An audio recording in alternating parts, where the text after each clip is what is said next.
If you were an enthusiast in the late 60s, you didn't have a lot of choices in what you could drive. On the one hand, there were sports cars, little two-seaters, many of them British, things like Triumph and MG, and there were the Italian Alfa Romeos, for example. On the other end, there were muscle cars, cars with big V8 engines that came out of Detroit. A lot of power, but very much straight-line performance.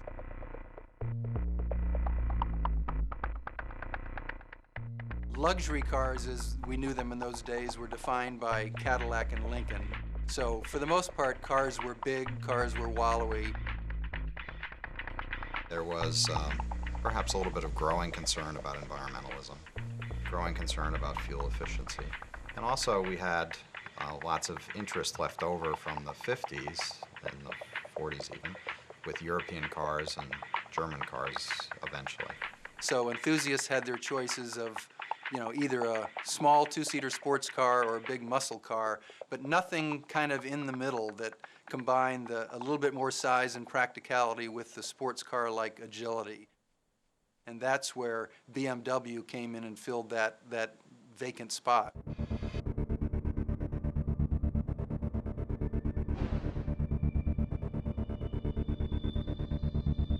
I was finishing school at the time, and I was getting ready to buy my first new car.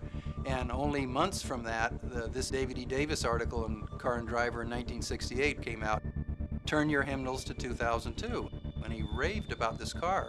Now, interestingly enough, it wasn't just that a 2002 was new and somewhat unknown. The name BMW was almost totally unknown in the US market at the time. So it wasn't just that people said, what's a 2002? They said, what's a BMW? It was absolutely revolutionary. And it turned BMW around completely and laid down the track that BMW has been running on ever since. It's just an incredibly good little car that had the effect of startling every single person who got in and drove it for the first time. I drove that car up into the Ramapo Hills. The drive through the hills and then the drive back into Manhattan, it was just sensational. And I was high as a kite. And thought about it for a while and thought, you know, I ought to write about this while it's fresh on my mind. I think the 2002 came into that environment and really showed that a small car really could have even better performance, could be more agile, more nimble, and really kind of change people's perceptions about what a performance car is.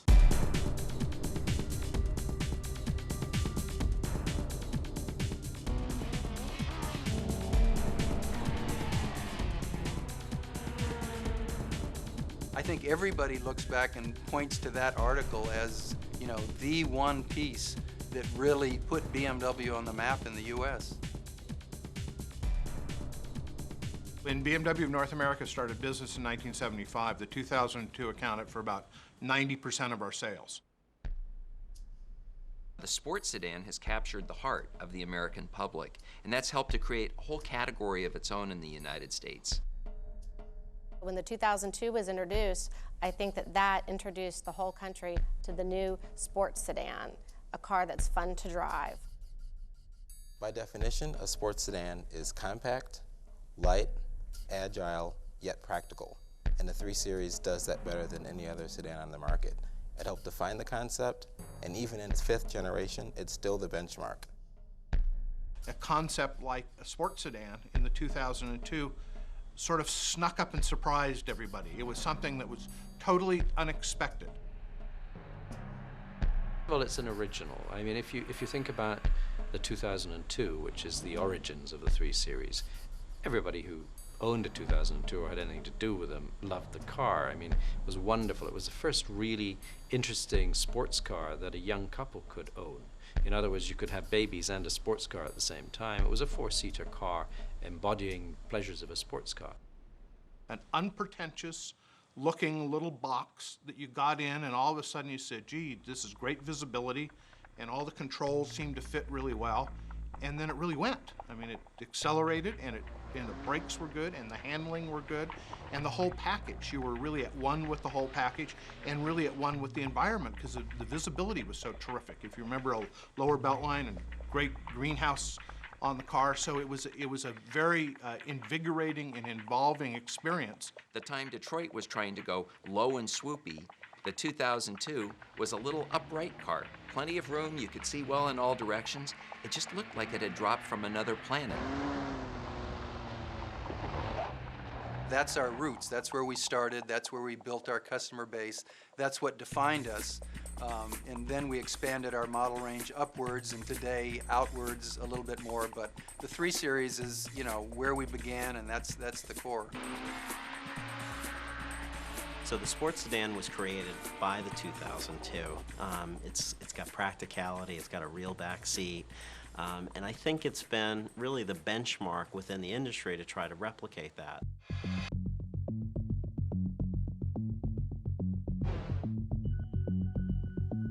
BMW was initially defined by the 2002 because it was the biggest volume car, but I think it was also the purest expression of what a sports sedan is. And then the 3 Series came. Again, the pure expression of a sports sedan. 2002 updated to a new generation and a new time. And it was also our largest volume car, so it naturally defined the brand. I think the agility, the performance, this combination of nothing too big, but with great suspension, great handling, great steering, and great response, embodies the brand very well. I mean, BMW is all about dynamics and agility. The very nature of the 3 Series makes it ideal. It's relatively lightweight. It's not that wide. Agility and nimbleness can go up. It can carry a fair amount of wheel and tire for its size, if you will. So all those attributes, basically, from a physical standpoint, make it in some sense easier to achieve fantastic handling and fantastic steering, fantastic braking within the package. BMW's had a heritage of racing throughout its life. Long before the 3 Series of the 2002 came along, BMW was a company that raced what it built.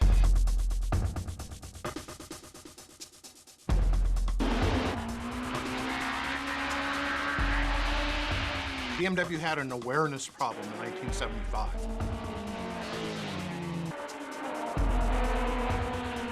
And one of the ways that we addressed the awareness problem was through motorsports, which was a very natural thing because that was an important part of the heritage of the company.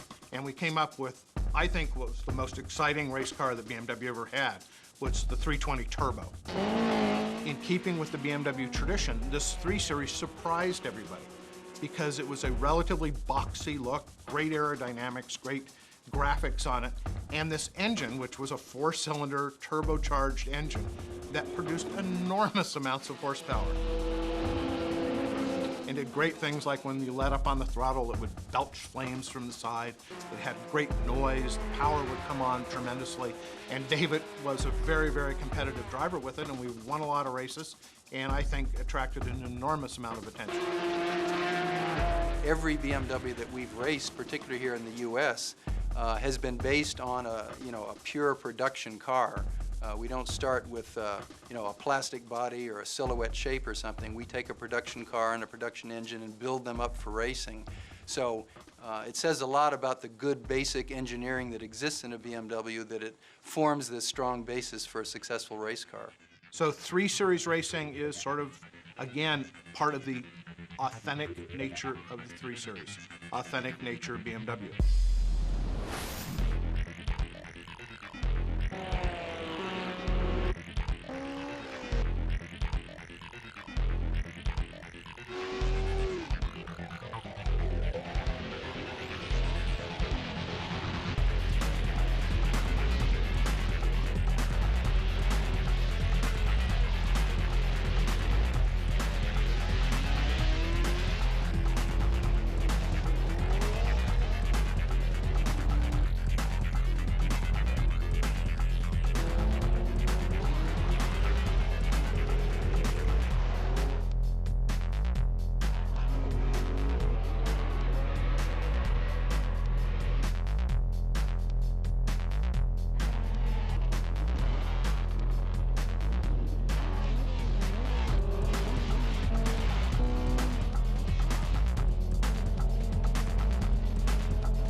It was 1987 when the first M3 came out in the United States. Which looked very much like a race car. It was very flared, and it had a sort of an exaggerated spoiler, and it looked really, I think, more at home on the racetrack than it did on the street. This was done so that they could race the car in that form. So it's what's often referred to as a homologation special, where you design in some of these race car features on the street car and build it as a production car. It had an engine block which was virtually identical to the BMW F1 World Championship engine.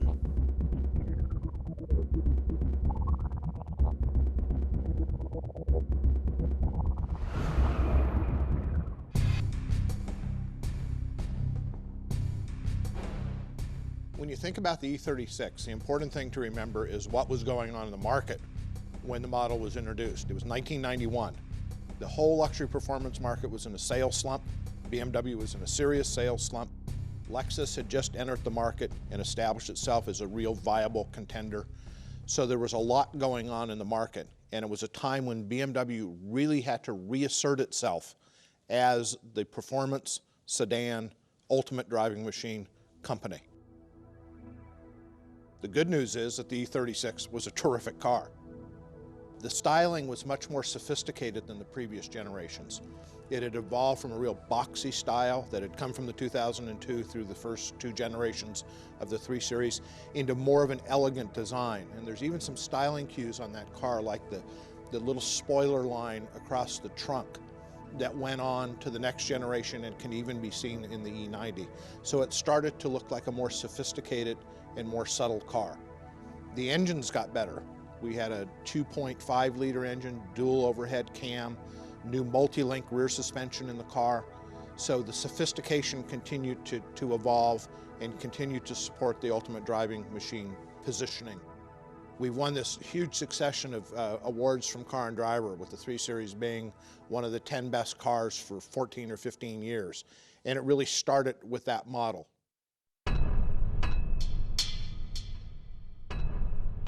I think the growth of the 3 Series into several body styles has been one of the keys to its success. When the 3 Series was first launched, it was only a 2-door sedan. And it wasn't for quite a while until the next generations offered 4-door sedans, offered a pure 2-door coupe, a wagon, a convertible, and an M3. But I think the reason that they all work so well as sport sedans is the philosophy of the company. I mean, the company's philosophy is, you know, everything we build has to meet certain standards as a BMW. It has to deliver a certain performance, a certain feel, a certain driving experience. So we're not going to take, you know, a winning combination that's in a 3 Series and build, say, a wagon off of it that would be more luxury oriented. You know, first and foremost, it has to deliver what's expected from a BMW 3 Series. The 3 Series, without a doubt, is definitely the ultimate driving machine. It was definitely, I think when that tagline was conceived in the 70s, we were a smaller company where the 3 Series was just such an integral part of what BMW was. And I think to this day, it still has the embodiment of everything that BMW stands for. It's not the ultimate rowing machine. It's not the ultimate flying machine. It's not the ultimate riding machine. It's the ultimate driving machine. And when you think of machine, it's not the ultimate driving car. That's even general. But the idea that it's a machine, and what you immediately think of is this sort of mechanism, and especially the gears, and you think of the engine. And that is what BMW is about. It's about performance. And that's inherent in that tagline. When you think about all the cars you've driven in a 25-odd year career covering the auto industry, there are plenty of vehicles you get into and you just say, wow, that was fun. Great throttle, great steering, great something. But there are a few cars in all my years that feel so good that you literally feel when you sit down and grab the wheel like you're connected to it.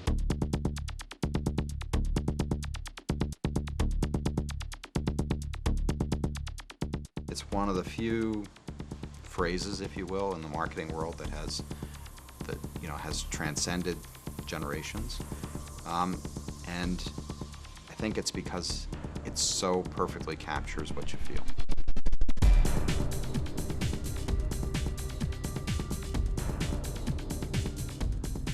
The ultimate driving machine means to me the absolute best in its category. If you could only drive one car, you'd want to drive the ultimate driving machine. And I think people respond to the 3 Series exactly that way. Can the next 3 Series be better than the last 3 Series?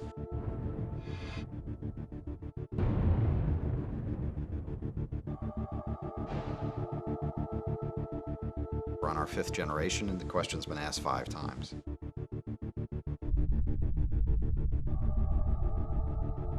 The E90 brings with it a lot of experience about what makes a 3 Series perfect. Consistency of purpose, excellence of execution.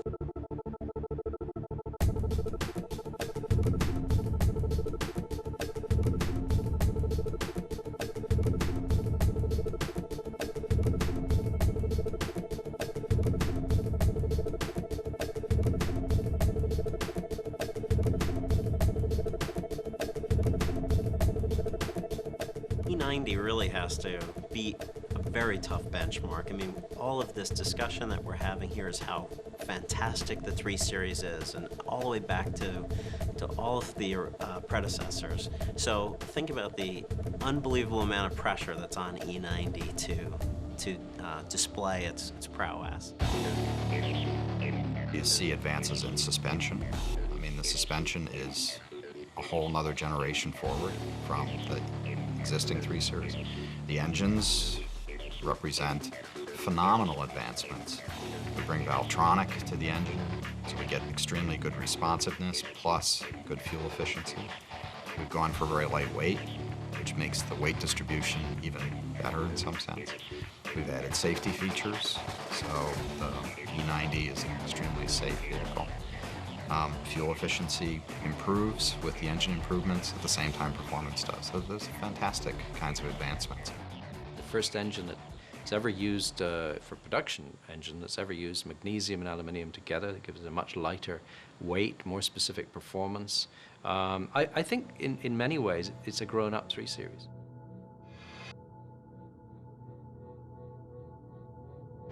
What you find in a coupe, sedan, or a wagon is always the same thing. It's the BMW DNA.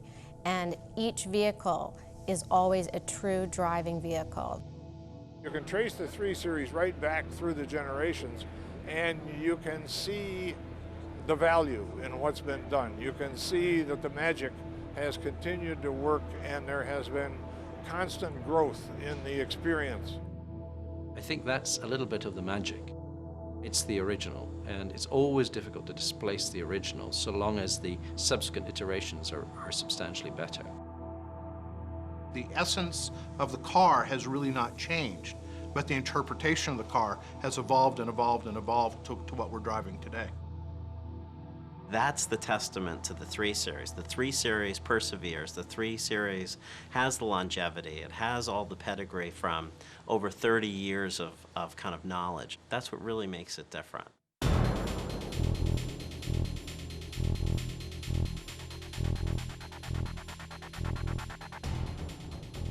feeling of driving a 3 Series is priceless. BMW's always striving to make it that much better. The 3 Series gets better and better every year. Since day one, we have been the ultimate driving machine.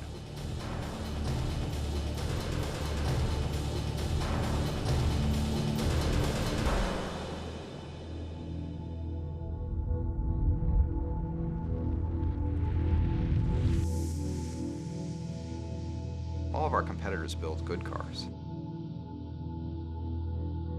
But then they drive the BMW and they have to say, I'm home.